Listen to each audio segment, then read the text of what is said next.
It'll be interesting to see if our crowd shows up today with the schedule change and everything that we've had. Yeah. I can't believe we're gonna beat out in that win. Well, yeah, I mean, that was going to be our only choice. How you doing? Good, achy. That's what I have for you right there. Thank you for your patience. You bet. I'm glad you're feeling better.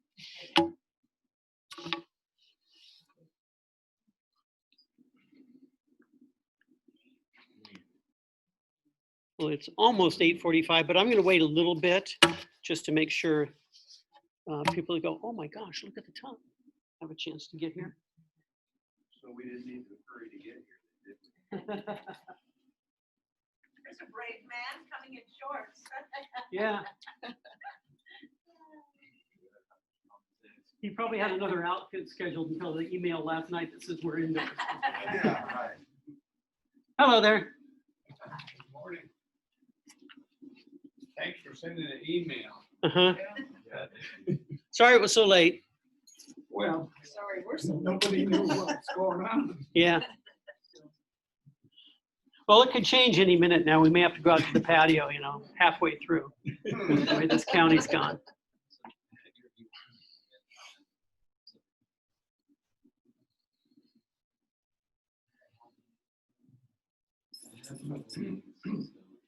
Good morning.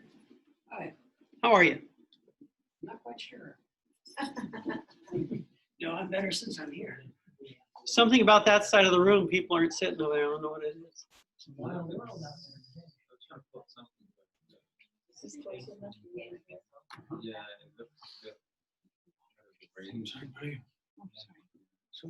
So is anybody losing power these days? Oh, yeah. Yeah, going through that fun thing? This afternoon. Yeah. You guys must be Palo Cedro, I'm guessing. Cottonwood. Cottonwood, okay. It's Tehama County. Oh, wow. We don't even fall under your regulations up here. Hmm. We have our own.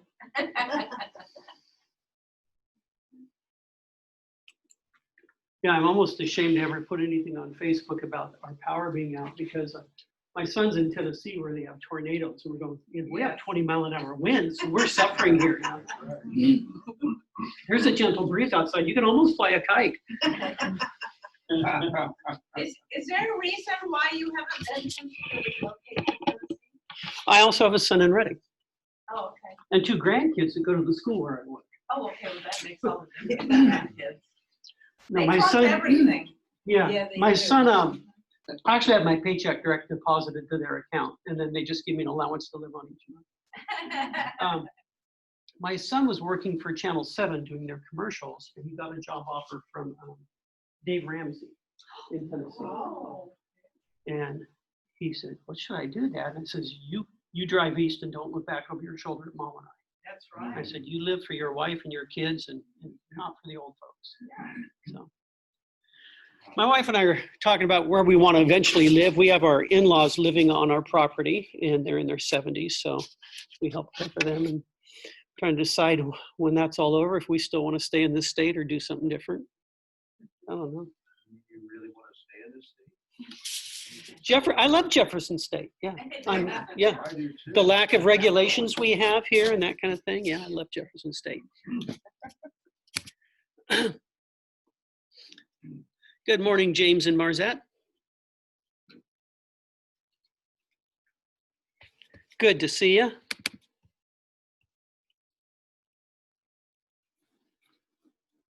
We usually have a really small crowd on Zoom, so when it's time for discussion, they're like talking to the mirror or something. Where's Marzette today?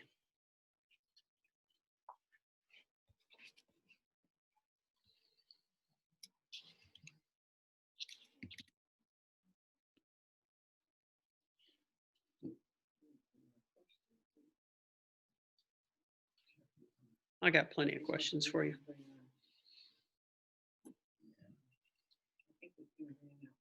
Well, I'm going to go ahead and start. We'll start with prayer today. Heavenly Father, thank you for this class that you've given us, and thank you for our 2-week 60-degree event, Lord. I know that there are many people that came to know you, that came to be adopted into this family through that event. And I pray, Lord, that would continue, that the messages that we heard, we would use in speaking to others in our conversations, and that those people who were here at that event would continue to share and be more open with those who are skeptics, so that your family would grow. I'm reminded, Lord, of when your people were given the promised land, there was one character who was given his land, but he still wanted to magnify the boundaries of that, even beyond what you'd given him. And that's how I feel about this, Lord. I want more and more people who don't know you to be a part of this family, for the time is short. So we ask your blessing on this meeting today. We ask that you will help us to plant this word within us so that it can produce a fruitful crop for others. In Jesus' name, amen.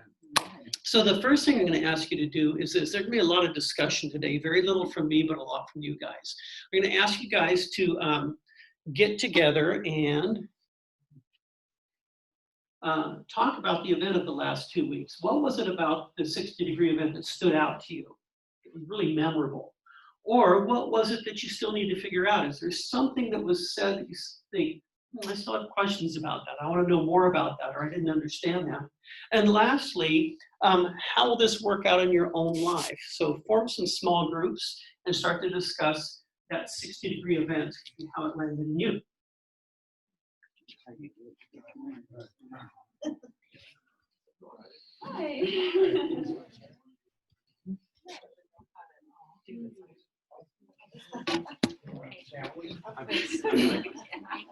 Chris.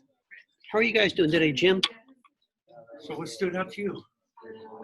Well, I have never heard You're muted, sir. God pray God. And I'm really We're doing good. How about you? I'm doing well. Just trying to navigate all these changes. Yeah. Crazy. I go to the Y 4 mornings a week and they're trying to figure out what they're doing and what we can do and can't do. And there's Yeah. Marcette. Yeah. Yeah, the church has spent the whole week planning on an outdoor event and this class being outdoors and all their classes being in different parts of the parking lot and stuff, and how they're going to get that tech going. And at the last minute, we're indoors and everything changes up. I'm amazed at how well they pivot in these times and I adjust. know it's difficult. And today you got this wind, you Yep. know, so how many people are going to want to sit outside in it? I mean, Yeah. you know, So what did you think of the 60-degree event? so how do you plan for anything? Yeah. We went a few nights and watched the rest online, and we really enjoyed Justin a lot and Bill's comments and stuff. A couple of videos, I mean, we're older, so they probably didn't make as much sense to us. But we enjoyed it. We thought it was great. Yeah. I just wish the church would have been able to, and maybe advertise it in a small A cent. They couldn't do that. So it was basically Mhm. word of mouth and people contacting people and Yeah. that sort of thing. I was hoping more skeptics and unbelievers would have shown. Yeah. But we were grateful for the people that came, grateful for the people that are watching it on YouTube or wherever as well. So Pastor said the other day they had, at least on Wednesday, they had over 5,000 additional people watching it on YouTube. That's what I noticed, was the YouTube numbers were really high compared to like a normal church service. Typically on a church service, there's probably not 100 people joining on YouTube, but there's one day I was sitting there listening to it, and I opened up my phone, looked at it on YouTube, and there's over 200 people just listening right at that moment, let alone the delayed recordings of it. So it's going to be hard to measure exactly how much effect this had. We know what happened here, but there's probably an effect even beyond that, I'm hoping. You froze up there for a little bit, but yeah, it's going to be hard to measure the impact. But you look at about 3,400 people in attendance over those nights, and then an additional, at least as of Wednesday, of over 5,000 watching it on YouTube. You just don't know. Yeah, good point. It's interesting. There are more people online than live on this event. Yeah. Well, I think a lot of people just didn't know about it. At least, like you said, sort of the community that you wanted to Mhm. impact versus our own local church who came. But it was great. Yeah. How big's your class there on site? Today it's small. We have about 15 in here, I think. Yeah. Typically we have about probably 30 in here, but you know, with the 2-week Okay. break and then starting back up and Right. planning to be in the parking lot and then indoors, I'm sure some people have just missed the boat on this one. Right. Right. But we got about, Go to a dance. yeah, exactly 15. Well, I'm going to get them back That's great. together here, and hopefully you'll be able to hear their discussion. Okay.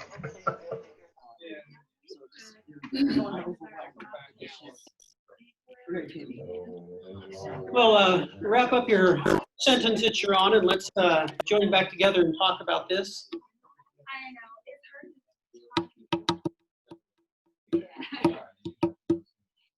Thank you. So what are some things that stood out about the 60-degree event? Something that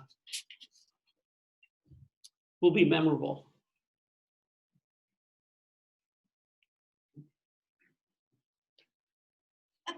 Brad, I was sharing in our group here that Yeah, point it towards his mouth so that we get a lot of volume for the people joining us on Zoom.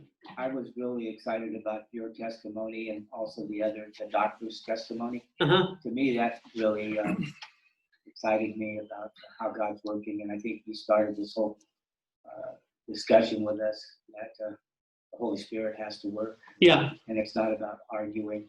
It's about Yeah. real life things going on. Yeah, I've had a lot of people talk to me since then about my testimony and that they enjoyed it. And it's surprising to me that my journey into Christ was not through the avenue of apologetics. No one, you would think from what you've heard so far that gradually people wore me down. They provided the evidence needed to answer my questions, and it wasn't that at all. It was completely experiential.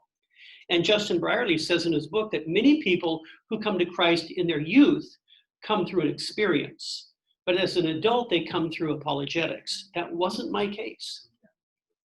And that surprises me. I also, when people say, I really enjoyed your testimony, it seems awkward to me because I almost consider it not my testimony, because I wasn't seeking God.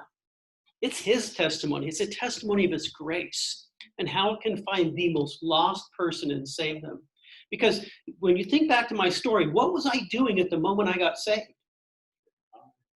I was trying to work, spending my time experimenting with every substance I could find, and making a decision to completely abandon any contact with Christians for the rest of my life. That's the choice I was making at the moment. God said, nope, that's not the road you're going down. I was cursing his name and telling him why I did not want to be a part of his kingdom when he saved me. I wasn't searching for him at all. That's amazing to me. And that's why I say, if God can save me, he can save anybody. Over here. Wait for the mic, please. Jim, can you hear that okay? Was that sound coming through? Good, thanks. I don't find it remarkable that your avenue was not through apologetics because, first of all, you weren't going to listen to apologetics. That's true. But, you know Alistair Begg? Who? Alistair Begg. No. He runs a very large radio ministry. He's a preacher in Cleveland. And I was listening to him the other day. He said the function of apologetics is to dispel the clutter in the minds of people who are hostile to God. Okay. And so it doesn't really surprise me that wasn't going to work on you. And it's always true, whether you go through apologetics or not, that at some point God moves, and that's how we're saved. That's always true. Exactly. No Yeah. matter what your avenue is. Yeah. I read Chuck Colson's book. He was the guy who worked for Nixon during the Watergate. He went to prison and got saved in prison. And apologetics was a huge part of that. But it always comes down to that moment, doesn't it? And I actually mentioned, I think in the last chapter of my book, that when I was an atheist, I was convinced there wasn't a God. And I could argue that point. But I say in the last chapter, it says, it wasn't that I knew there wasn't a God. I hoped there wasn't a God. The moment someone tried to talk to me, I would shoot them down, and I was good at it. And I could pull the rug out from under the pastors that tried to talk to me. I could tie them in knots because I hoped to God they were wrong. And I think that's what it boils down to for a lot of atheists is they hope there isn't a God because it really changes the foundation they're standing on, if that's the case. Anything else that stood out to you about the event or anything that you have questions about? Go ahead, Mike. Wait for the mic, Mike. Wait for the mic, Mike. There was two things that stood out to me about the skeptics. I didn't really realize how skeptical people could be about the Spirit of God and about Jesus. Yeah. And secondly, Pastor Bill, when he first started this and a few times through the 60 Degrees, spoke about not wanting people's money and followed through with that by not asking for any offering or anything, even on Sundays. Nothing was asked, and that was, to me, that stood out. Yeah, that's neat. Because I remember as an atheist, every time somebody invited me to church, and I'd go to church a lot because all my friends were Christians, so I'd go hang out with them. I'd sit in the back row where the girls were who didn't want to pay attention to the sermon. Those were the kind of girls I was at church for. I also went to Bible camp often. I had a lot of people tell me, do you want to go to Bible camp? I said, no, not really. And they told me about it. And then I found out some of the girls were going to be there. So I'd go to Bible camp. And it never cost me a cent. Mm-hmm. And I didn't realize at the time there was a charge to go to Bible camp. But somebody must have talked to their pastor and said, if we can get Brad to go, will someone pay for him? I went to Bible camp a whole bunch of times. I always sat in the back row back there with the girls whose parents had sent them to Bible camp to straighten them out. Uh-huh. But I always thought at some point before this is over, they're going to want some of my money. It was always true. It was always true. And because of that, I even though it was wrong, I just assumed that this was a money-making proposition. That was the main purpose of it, because it always landed there at the end. So I hadn't even thought about that fact that Bill did that. But it's a good point. Anything on the second that you have questions about still?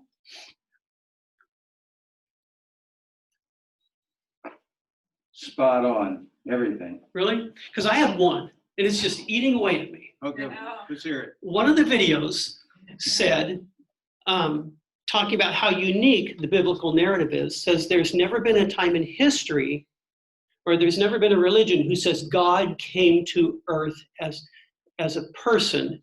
It says that's unheard of in the Old Testament. It's not until Jesus comes that the idea of God coming in the flesh. In Genesis, Abraham is sitting outside his tent and he's visited by 3 people. And it says one of them is the Lord, Jehovah. But Abraham doesn't recognize it. He sees 3 men. They're 2 angels and Jehovah. So the concept of God coming to earth in human form is in the Old Testament. Yes. And Jewish rabbis didn't have a problem with this until the New Testament, when Christ says, I'm God. And they said, well, let's kind of downplay that part of the Old Testament then. So I don't think it's an important point, and I think the person making this statement in the video probably was trying to make a different point than what I'm obsessing over, but it's just been bugging me like crazy. Who walked with Adam? Yeah. But it doesn't say he walked as a man, but in Genesis it says 3 men approached, and it says the Lord said, and the Lord is capital L, capital O, capital R, capital D, which means Jehovah. When Abraham addresses him, he says, wait, Lord, stay here and I'll fix some food. He uses capital L, small O-R-D. So, which was a term of honor. So he doesn't recognize that this is God incarnate. And then Sarah in the tent laughs and says, can my Lord really produce a child in his old age? And she used small l, small o, small r, small d to talk about her husband. So you have all 3 representations or translations of that Hebrew word. Those Hebrew words come down into one English word. But it's clear if you read that passage that is God himself talking to Abraham. There's no other way to take that. And he's in a human form, and Abraham thinks it's 3 humans. Never realizes it's God. So So These- the God in the Garden of Eden was the Lord Jehovah. he was, yes. Although there it doesn't say that Adam thought he was a man. Okay. But if he walked with him, Yeah. that's Spoke to him. anthropomorphic, okay? It's human-like. He recognized him as a man. Yeah, I'm sure he did. It doesn't come out and say that, though. But at least one place in the Old Testament, we do have God in human form.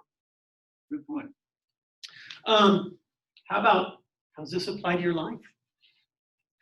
Do you think you'll engage more with skeptics? Or do you think it'll change the way you engage with skeptics?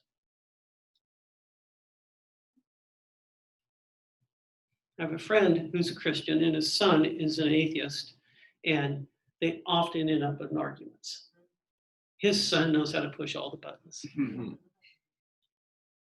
and the dad can't help but take the bait. And you just got to give him grace. Like I said in my testimony, 2 or 3 people who loved me, even if they couldn't answer my questions. All the Christians I met in those years, 2 or 3. And some of those were my wife's parents. When she brought me home, they looked at me and I could tell by the look in their eyes, this is not what we were hoping for our daughter. We just got saved, our daughter just got saved, and look what she drug in. And they loved me. Yeah. And I knew at the time, I thought, if I was them, I wouldn't love me, because I know my intentions. I know what kind of person I am, but they loved me. That blew my mind. I had no rebuttal for grace. Anything else?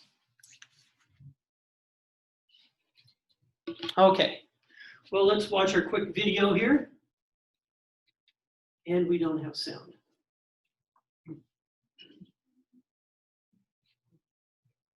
Okay. Shoot. So what he's saying is that when I was unsaved, if you asked me who Jesus was, I would have probably given you some possible answers, but God would not have been one of them. Savior of mankind would not have been one of them. I thought that Jesus was possibly a real human being that existed. But if he did, he would have been like John Henry or Paul Bunyan, somebody around whom all these myths have since grown, this folklore. More likely, I consider that Jesus Christ probably never existed at all. He was a myth. And I mentioned in my testimony that I saw Jesus as part of the Trinity. Do you remember that? Jesus, Santa Claus, and the Easter Bunny, the 3 myths we use to keep people in line, whether they're children or adults. And I thought that he was a contrivance of man, that it was a made-up religion. And we do have made-up religions, don't we? Quite a few. Scientology. I don't know if you've read about Scientology. That was one bizarre dude. L. Ron Hubbard. Oh my goodness, that was one psychotic dude. Made up his own religion. And here's the thing about made-up religions. They typically don't last very long. Now you might say, well, Scientology's been around a long time. Not really. Not compared to Christianity. Not compared to Jehovah.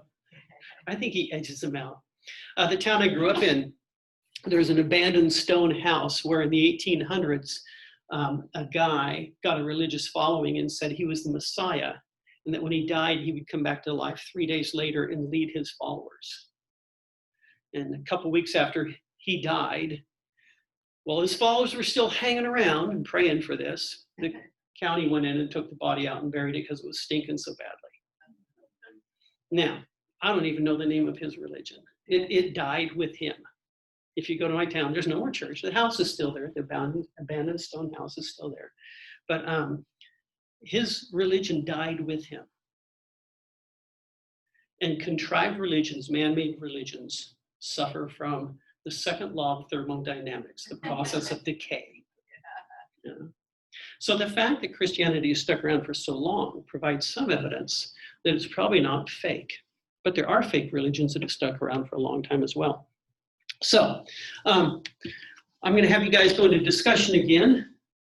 And who do skeptics say Jesus is? And why would that make sense? I'm going to give you some options here. I mentioned that I thought that he's perhaps a man with some folklore around him, perhaps a mythical figure. Islam says he was a prophet, but that Muhammad was the greatest prophet. Some people say he was a crazy guy who thought he really was the Messiah and he's just nuts. Some say he was a con man. And there may be other options out there of what skeptics say about him. So get into some discussion groups and talk about why some of those things might make sense. Why might some of those theories make sense?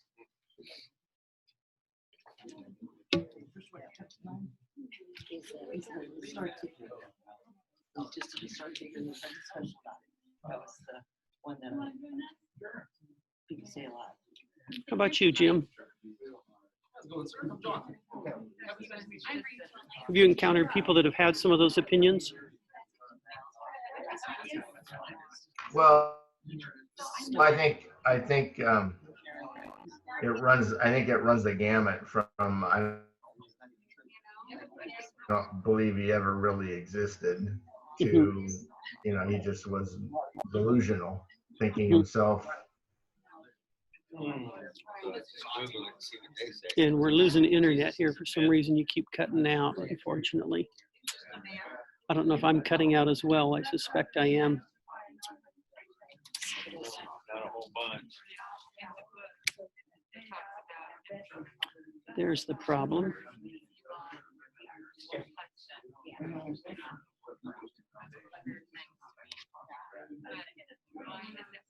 I think you're back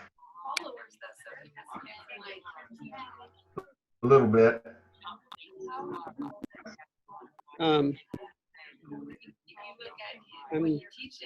I hear the discussion in the background.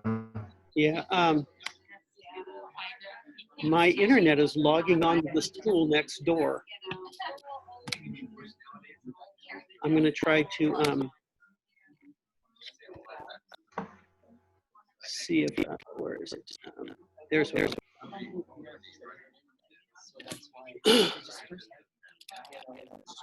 We'll try to get a better internet connection here.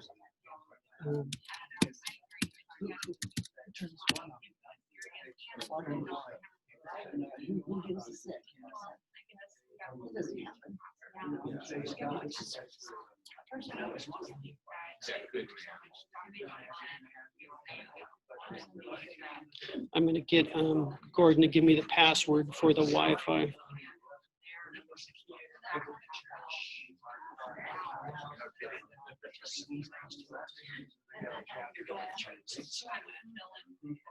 Yeah, I think so. I think.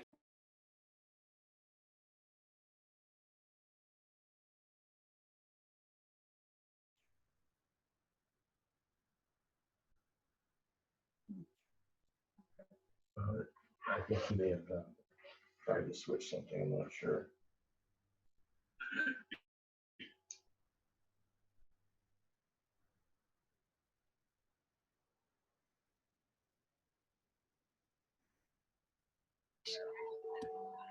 Have some internet issues, Jim, so I'm going to try to get a better connection.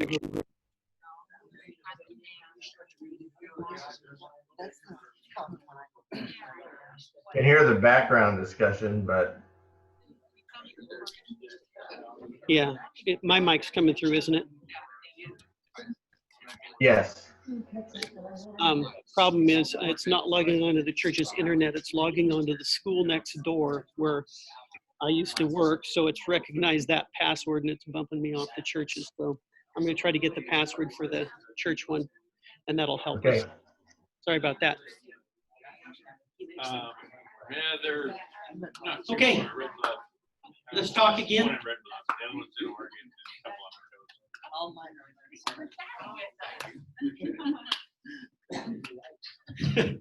So Gordon, guess what this is doing? Since I used to work for Enterprise School District, it's found out there's a school next door and it's picking up their distant Wi-Fi instead of the churches. Yes. So I want this one, but I don't remember that.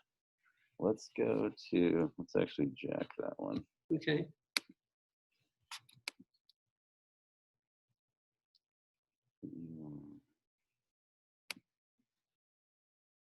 That one will be stable.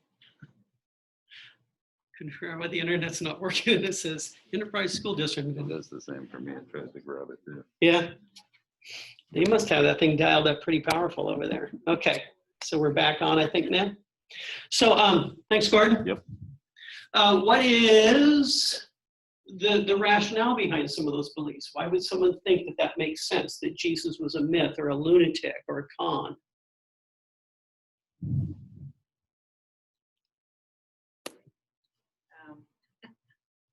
No? No, I get tongue tied as soon as I start. Okay. saying That's anything. okay. I'm sorry. That's okay. Go ahead. So I've never been a skeptic, but it surprises me that they would take the time really to even think about it, you know, because I'm sure in their minds, he's not, definitely not God, Right. right? And so what does it really matter, kind of? But I would think if they were realistic, they would be able to admit that he was an actual historical figure, but that, and then if you kind of look at his teachings, Mhm. he seemed like he was a good man. He was concerned about people and cared about them, Mhm. you know, kind of like a nonviolence, Yeah. you know, and that, I don't even know if they'd be convinced that he thought he was God. I think maybe they would think that he was Yeah. just a good man, you know, trying to make the world a better place. You brought up a lot of good points there.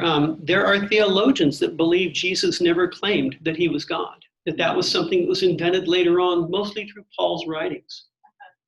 That it came about, if not decades, maybe even centuries later, the idea that Jesus Christ was God.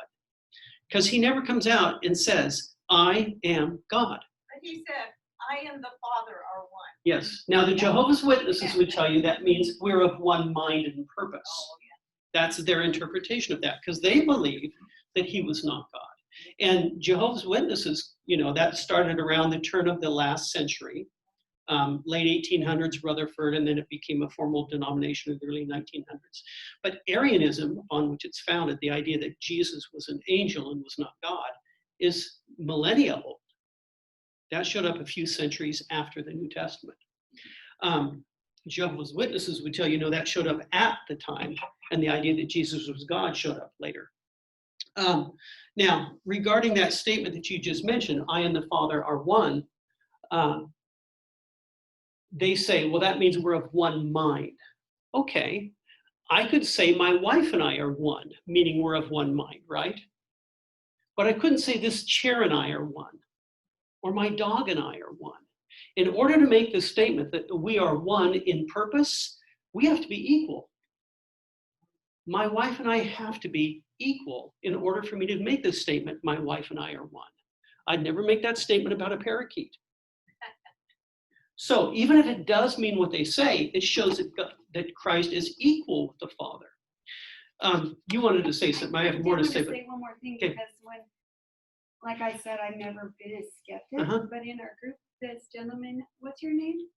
Rick was sharing that he was a skeptic Uh-huh. and how he came to Christ, and that he was brought to Christ with a youth leader. Was that right? And he mentioned that when he read Isaiah 53, it kind of made him realize who Jesus really was. And Mhm. it struck me because I'm thinking to myself, okay, that's Old Testament. Yeah. This is just proof that Jesus is God because of the prophet fulfilled prophecy from Yes. the Old Testament. Yeah. Yeah. Go ahead, Rick. I got you. Thanks for doing this. This counts as your exercise for the day too. So Oh, thanks a lot. Yeah, I you- need this. you can sit in a recliner when you do something. Yeah, the Jews knew exactly who he was. Yeah, which is why they crucified him. Exactly. They said you're committing blasphemy, Right. claiming to be God, claiming to have the authority to forgive sins. Yeah, if you look at it in a cultural context as you read through the Gospels, they knew exactly what he was saying. When Paul says, if you confess with your mouth Jesus is Lord, and there are many saying, well, that word Lord could mean, like Sarah talking about her husband, a term of respect. Yes, it could.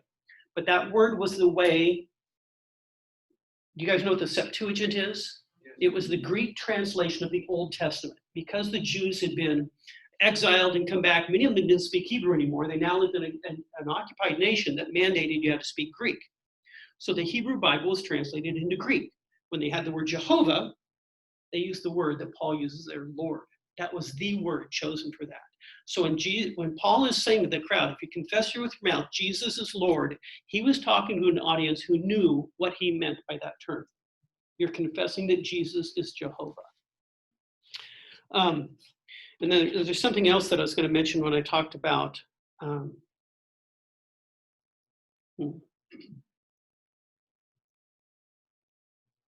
so you said, I and the Father are one. I once had a Jehovah's Witness come to my door, and we entered into a conversation. At some point he said, you show me one verse in the Bible that says Jesus is God. And I couldn't. I thought that I should have an answer for that. That's foundational. So the next year I read through the Bible cover to cover and took notes on everything that illustrated the deity of Christ. But here's the thing. Proving that Jesus is God is not difficult at all. Psalm 95 says, for the Lord is the great God, the great King above all gods. The word God means a spiritual being. There are places it's applied to angels. There are places that term is applied to angels. I could have taken them in their translation of the Bible and shown that Jesus is God. John 1:1 in our Bible says, in the beginning was the Word, and the Word was with God, and the Word was God. And if you read that, you realize they're talking about Jesus.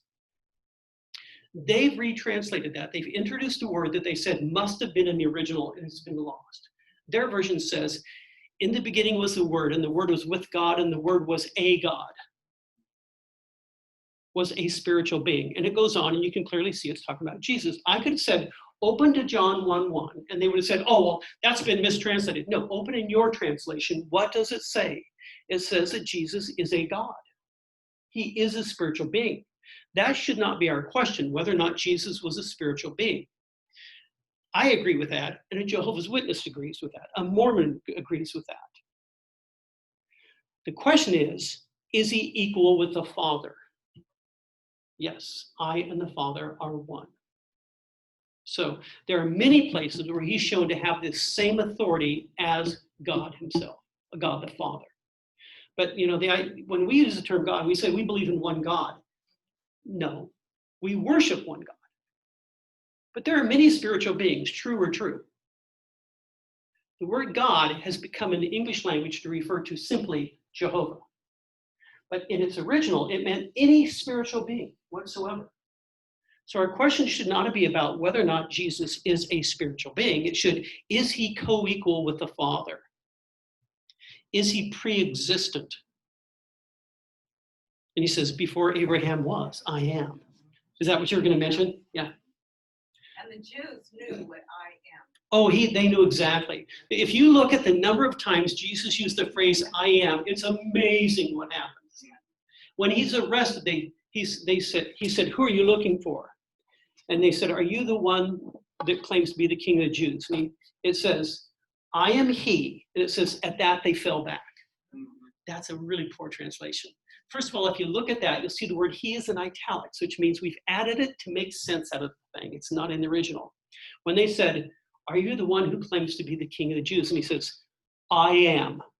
And they were slain. What he said to them, if you speak in Aramaic was Jehovah. That's I am. And it says they fell back. The Hebrew was they were knocked down. Now, if you want to find out if you're God, just go out to the lobby here after this, so it's over, and say to somebody, I am. If they don't fall down, you're not God. You look at the number before Abraham was, I am. He says, before Abraham was, Jehovah. That's what he's saying. And they knew, because they called it blasphemy. Wow, we are going so far off the track. We're only on my first slide here. How would you defend those views? We're kind of doing that now. If you look at the things like, is he a myth? Did we make this up? I believe it was Bill, I don't think it was one of the videos, I think Bill said, there are more historical records of Jesus than of Julius Caesar. We don't doubt that Julius Caesar existed. You would have to be purposefully biased, indifferent, and ignorant to say that Jesus never existed. You'd have to purposely ignore tremendous historical records to say he never existed. He's not only mentioned in the Bible, he's mentioned outside of the Bible many, many, many times. So when I used to say, well, he's probably just a made-up character, I wish one of those Christians could have responded. But I lived in an era when atheists had not come out of the closet yet. So the average Christian didn't have much experience dealing with an atheist.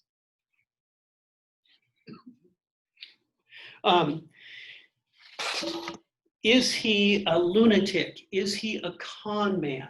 Well, let's deal with prophet. Is he a prophet? Yeah, he's a prophet. Jesus prophesied. Now, interestingly, the Quran says Muhammad is the last and greatest prophet. And they recognize that Jesus was a prophet. And they attribute some strange miracles to Jesus. They attribute no miracles to Muhammad. And I heard one Muslim say, I find it confusing that Muhammad is considered the greatest prophet, and the Quran says he's never performed a miracle, but Jesus has. The Quran says Jesus brought a bird back to life, a dead bird.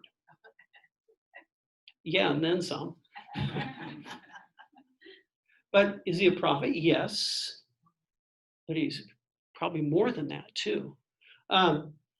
Is he a lunatic? You know, if he is, he's the worst one ever. If you look at the claims of the Bible, I mean, if the Bible isn't true, it is the most ridiculous religion ever conjured up in the history of man. Because we're going to try to convince you there was this guy who could walk on water, bring dead people to life, feed 5,000 men plus their spouses and children with a few loaves of bread. And when he dies, he will bring himself back to life in 3 days and live forever. If I told you I'm God and to prove it I can levitate, you're going to be watching for one thing, whether or not I can levitate. But to make these kind of claims, you look at other religions. Joseph Smith claimed that he saw these golden tablets that had a strange spiritual language, and he was given the ability to interpret these. And as he transcribed a line into English, that line would disappear and be replaced by another one. And afterwards, the tablets were lost. Prove that that didn't happen. You can't. You can't prove that didn't happen. L. Ron Hubbard, Scientology, this happens and this, prove that he didn't do that. You look at so many of the religions, Buddhism, this is Buddha's philosophy, okay? Prove it or disprove it, you can't. But the claims made in the Bible are absolutely ridiculous and can easily be disproven if they didn't happen. There are witnesses there. And many of these things, like, you know, when Joseph Smith transcribes these tablets, he then reveals it later. Well, where are those tablets? Well, they were over here, but they're gone now. He waits till, you know, the dust settles. The claims about Jesus were made during the lifetime of people who could refute them. I was talking to Jack Painter, who's a professor out at Simpson, a professor of New Testament theology. I was teaching a class and he was with me in it. And I said, you know, like we get in next week, the resurrection. They claimed 500 people saw Jesus resurrected. That was written down 25 years after the event. There were people alive who could have said, that didn't happen. That's fiction. And I asked Jack, I said, how many historical records are there to refute the claims of the Bible? And he said, there are 0. There are 0 people that says, no, he didn't really feed 5,000 people. I was there. So the claims that are made by Christianity are ridiculous if they're false. Because it'd be so easy to disprove, wouldn't they? It's not like they waited 500 years and said, oh, here's what happened. You know, people now they say, oh, Nostradamus, he made these great predictions. Well, yeah, you take his words, which are very vague, you can apply them to something that's happened over the last 1,000 years, of course. But these were written down during the lifetime of these people. There were people around who could say, no, that didn't happen. There are people in this room young enough, I'm going to make a crazy political statement right now, and you can prove me right or wrong. You guys know how presidents are elected. We've got an election coming up next month. You know how the process works. What if I told you that it's possible to be president in this country without being elected? Without ever winning a national office whatsoever? And not because you're vice president and the president dies. What if I told you it's possible to become president simply by being selected as a senator of one state?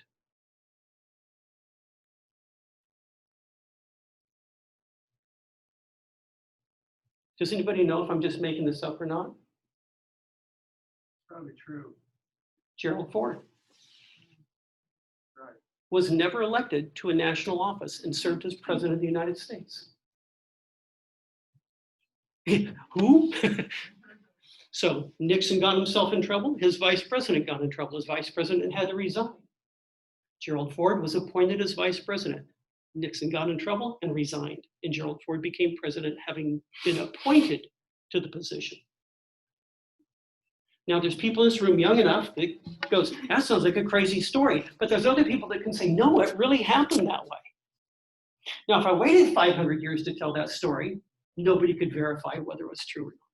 There'd be, no photographs or anything like that. We have no pictures of Jesus. There's no newspaper archives that I can go through. I've got one. It's going to take 20 seconds. The feeding the 5,000. I did the counts. E equals MC squared. Basic formula. We proved it.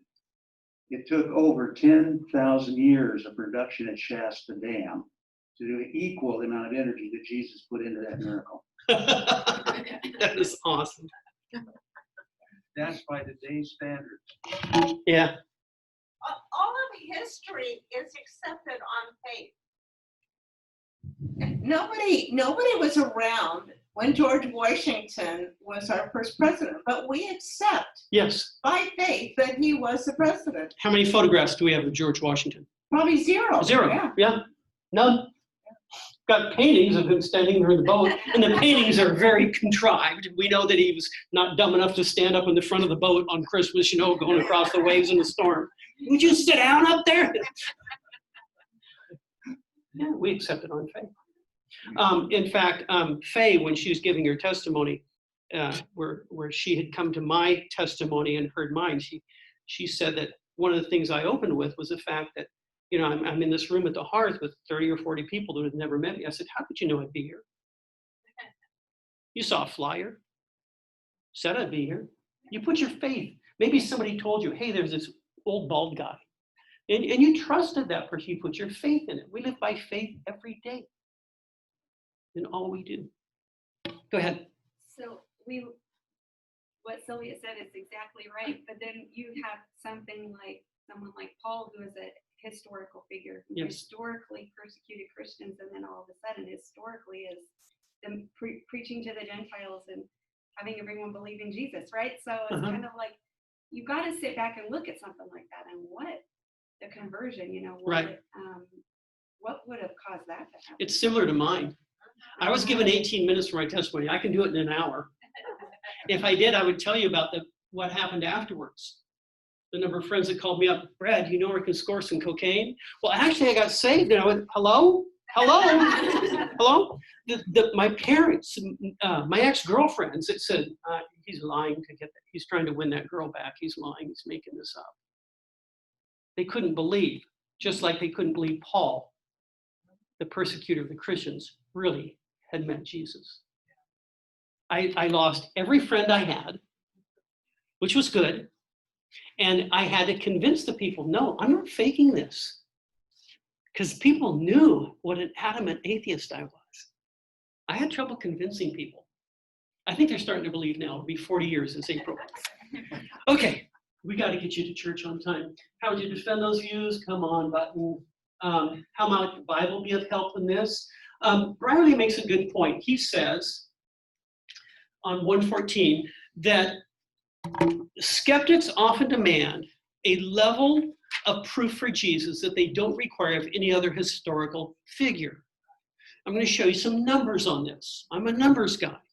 So what I'm going to do is this. You guys have heard of these two characters.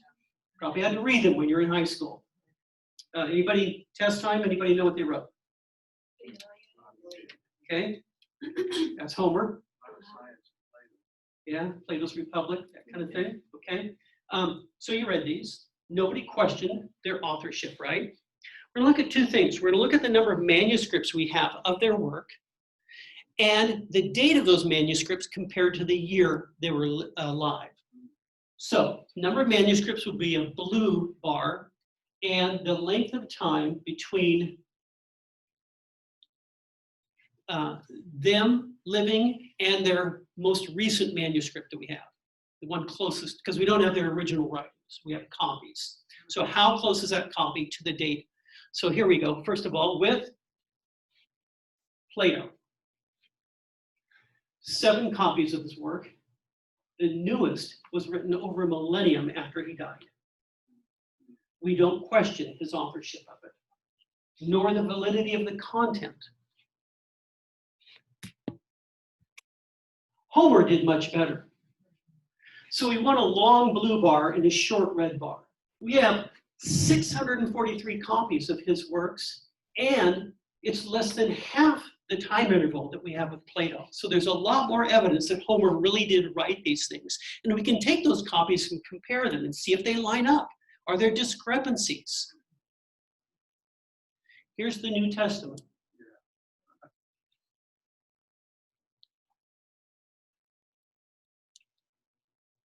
Maybe.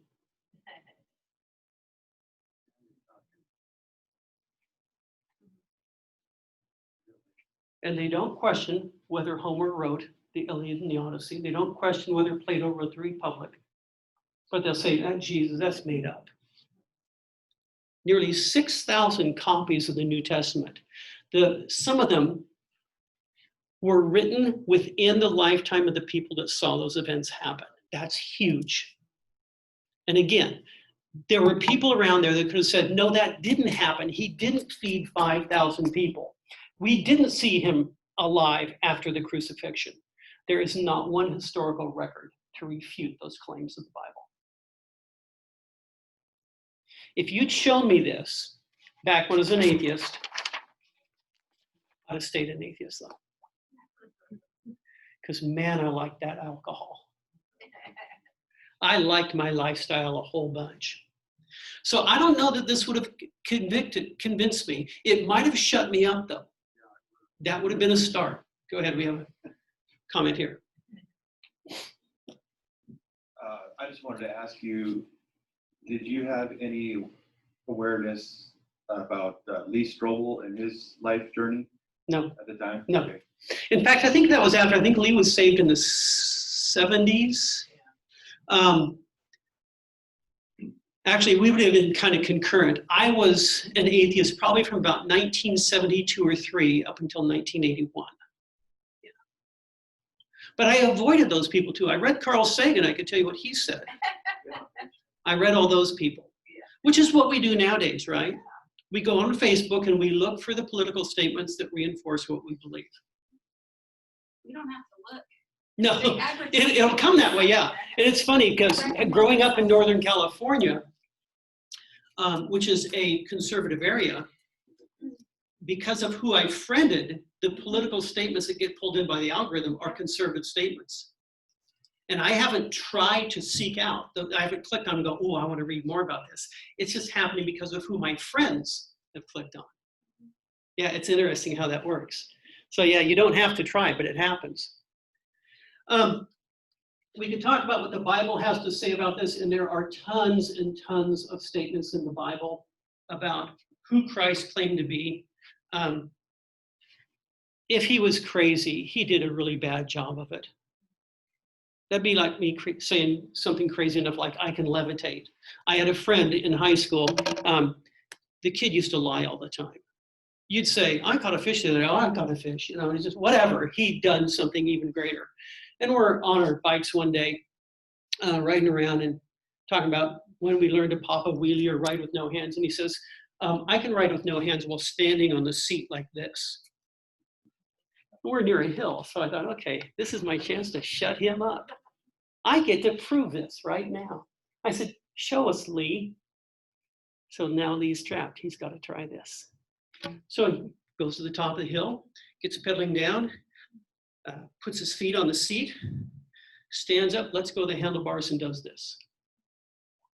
And he was telling the truth that time.